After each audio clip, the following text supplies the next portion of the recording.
Today, there's still a significant population around the world that does not have access to financial services at all. And if they do, they're not quite tailored to meet their daily needs. Bringing financial services to 3 billion people requires new technologies, new business models. It requires new sources of innovation. Nimble, creative, and locally rooted startups are uniquely positioned to design these solutions to the underserved in a way that truly meets the low-income customer needs. It doesn't matter what your status in society is, like you deserve to have a good service. The main thing is to create affordable financial services that the financially vulnerable can rely on. And can we develop solutions that help their overall livelihood, and by doing that actually create more value for us as a partner? Entrepreneurs usually face 3 challenges: accessing early-stage capital, sourcing the right talent, and building the partnerships they need to scale.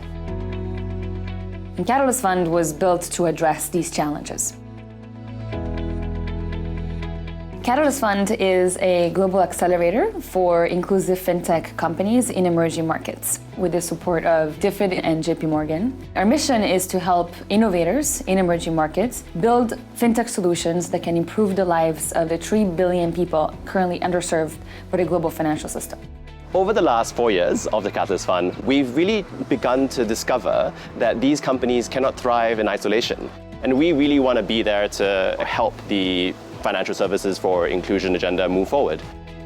So what we do is provide the startups with 3 things: grant capital that can help the companies keep the lights on while iterating on their products and services and really trying to make sure that they reach product market fit. Second, what startups value the most and keep coming back to us for is the venture building support. We actually work with the startup. We become part of their teams and we provide very tailored venture building. We're a group of product managers, data scientists, engineers, marketers, former investors, and former entrepreneurs that are extremely passionate and dedicated. It's technical support they can't get anywhere else. Thirdly, we also do introductions with a group of investors that are curated and hopefully lead to follow-on investments.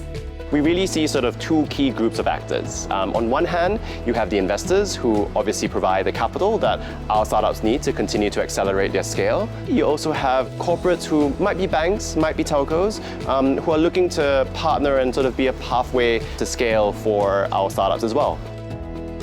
We source and select companies through investors because we believe that building that intimacy between investors and startups early on is extremely important. Our investor committee is in charge of scouting the markets and telling us who would they like to see as participants in the Catalyst Fund. So the real attraction to join the investor advisory committee was to learn through osmosis with the other investors, the Quoinos and Axions of the world. So what Catalyst Fund does, rather than us having to make an early high-risk investment in a region, we can collaborate with Catalyst Fund via that business to get to know them a bit better and then make a decision on whether that's the business we want to invest in.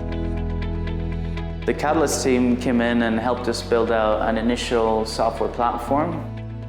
It really helped us understand the initial product, where we needed to go. Now we're rolling out our products across East Africa. The Catalyst Fund has been a great partner for us in growing our business. We worked with Catalyst to actually figure out what other services our customers could benefit from. We've increased our revenue, increased our size since working with them by over 10x.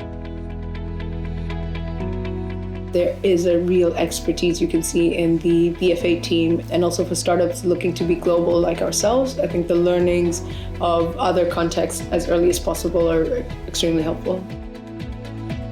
And what we want to do is make sure that all their learning, everything that they're coming up with and experiencing in the field benefits the rest of our community in the financial inclusion and financial health world.